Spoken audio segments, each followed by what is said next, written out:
Thank you, Senator Smith. It was kind of you not to call me Senator Klobuchar after all of that. No, I wasn't quick enough to think of that, but thank you.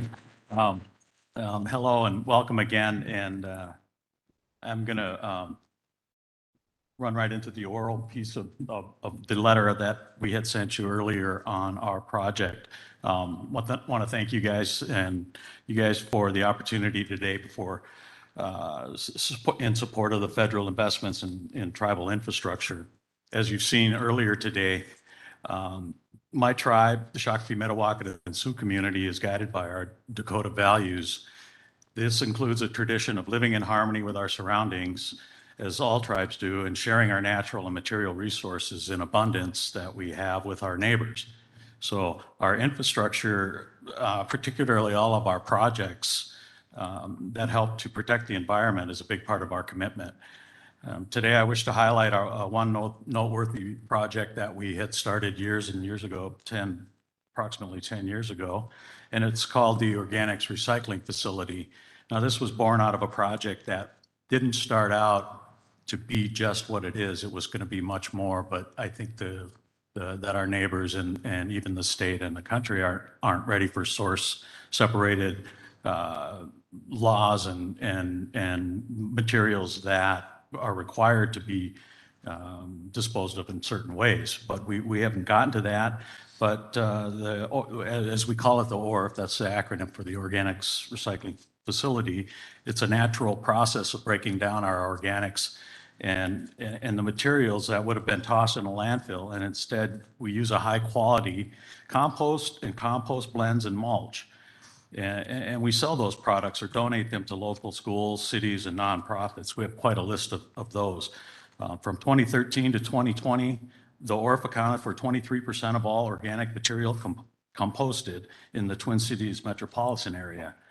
So a few years back, the Minnesota Pollution Control Agency set a statewide goal of recycling 75% of waste by the end of 2030. And that's an ambitious goal to be met, and it can only be met if our facility dramatically expands its capacity. Our tribe is currently in the permitting phase to relocate the ORF to a new and more industrial location on our land in nearby Louisville Township. Our new ORF facility will be able to process up to 3 times the food waste we now handle. It will also incorporate the latest technology for efficient production odor containment. And it will include a stormwater and PFAS, which is polyfluoral alkyl. I thought I would get that right, but it just looks different than it sounds. Anyway, it's a substance that comes from products that get into plastics and smaller pieces that might be in contamination of but you get it to grind and compost small enough that it just becomes something you want to be able to contain should it rain. And we want to prevent these chemicals from migrating into the groundwater in the Minnesota River. So we greatly appreciate your support of our $2.5 million request for congressional direct spending or community project funding in the fiscal year 2023. This would provide an 80% federal matching contribution against the roughly $3 million stormwater system costs that we're going to incur. And it's a component of our $20 million overall project costs. So we're pleased to see that last week that the same $2.5 million request of our Representative Angie Craig has been included in the House Committee on Appropriations draft list in the 2023 projects to be funded. And we hope you are able to persuade your colleagues to include the same request in the Senate's draft fiscal year 2023 appropriations bill. Senator Smith and members of the committee staff here today, the SMSC is grateful for the opportunity to showcase some of our projects and highlight some of our infrastructure that we have rebuilt on our homelands. And we look forward to working with you and the committee on mutual government-to-government commitments and the rebuilding of Indian country infrastructure. I want to make a point before I end here.